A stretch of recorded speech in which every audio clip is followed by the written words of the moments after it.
পটুয়াখালীর রাঙ্গামালীর চরমন্তাজ ইউনিয়নে বুড়া গৌরঙ্গ ও তেঁতুলিয়া নদীর ভাঙনে ঝুঁকিতে পড়েছেন ৩ কিলোমিটার বাঁধ।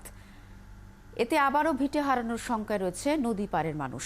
তারা জানান, পরিকল্পিত টেকসই বাঁধ না থাকায় নদীর পানি বাড়লেই আতঙ্কে থাকতে হচ্ছে। যদিও পানি উন্নয়ন বোর্ড বলছে, ক্ষতিগ্রস্ত ৪৩০ মিটার বাঁধ জরুরি ভিত্তিতে মেরামত শুরু হয়েছে। কামরুল হাসানের তথ্য ছবিতে প্রতিবেদন।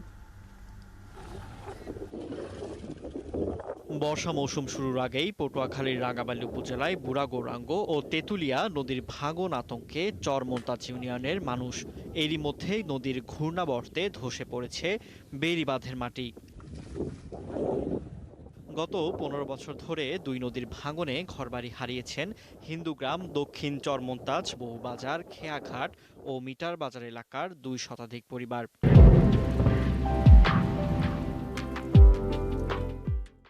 তাদের কেউ কেউ ঘর পেয়েছেন সরকারি আশ্রয়ণ প্রকল্পে, কেউ কেউ ঠাঁই নিয়েছেন বাঁধের ঢালে।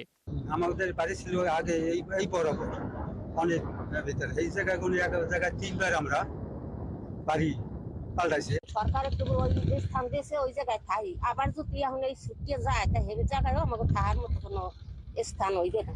স্থানীয়রা জানান, প্রতি বছর ভাঙন দেখা দিলে তড়িঘড়ি করে যেন তেন ভাবে বাঁধ মেরামত করা হয়। এবারও সেই তোড়জোড় শুরু হয়েছে। তবে অস্থায়ী মেরামতের বদলে জিও ব্যাগ বা সিসি ব্লক দিয়ে বাঁধ রক্ষার দাবি জানান এলাকাবাসী। নদীর পাশ দিয়ে যদি ব্লকের ব্যবস্থা হয়, তাইলে এই ভেরিবাঁধ বা নদী ভাঙন থেকে আমরা বাঁচতে পারি। প্রধানমন্ত্রীর কাছে জোর অনুরোধ করবো, যেন আমাদের এই টিকসই ভাবে যেন আমাদের এই একটা ব্লকের প্রচেষ্টা করে। অবশ্য পানি উন্নয়ন বোর্ডকে ভাঙন রোধের ব্যবস্থা নিতে বলেছেন উপজেলা নির্বাহী কর্মকর্তা। আর পানি উন্নয়ন বোর্ড বলছে, টেকসইভাবে বাঁধ মেরামতের জন্য প্রকল্প গ্রহণের সমীক্ষা চলছে। বিষয়টি আমাদের পানি উন্নয়ন বোর্ডের নির্বাহী প্রকৌশলী মহোদয়ের নজরে আনি এবং আমাদের মিটিং এর রেজলিউশনে বিষয়টি অন্তর্ভুক্ত হয়েছে। আমি ডিসি স্যারকে বিষয়টি সম্পর্কে অবগত করেছি। ঝুঁকিপূর্ণ অংশ বা ঝুঁকিপূর্ণ পোল্ডারগুলো আছে, সবগুলো পোল্ডারে এখানে সমীক্ষা করা হবে। আশা করি সমীক্ষা সম্পন্ন হওয়ার পরে ওখানে একটা আমরা টেকসই প্রকল্প হাতে নিতে পারবো।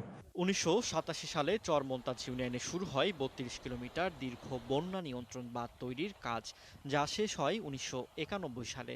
তবে প্রলয়ঙ্কারী ঘূর্ণিঝড় সিডর ও আইলা সহ বিভিন্ন সময় প্রাকৃতিক দুর্যোগে ক্ষতিগ্রস্ত হয় এই বাঁধ।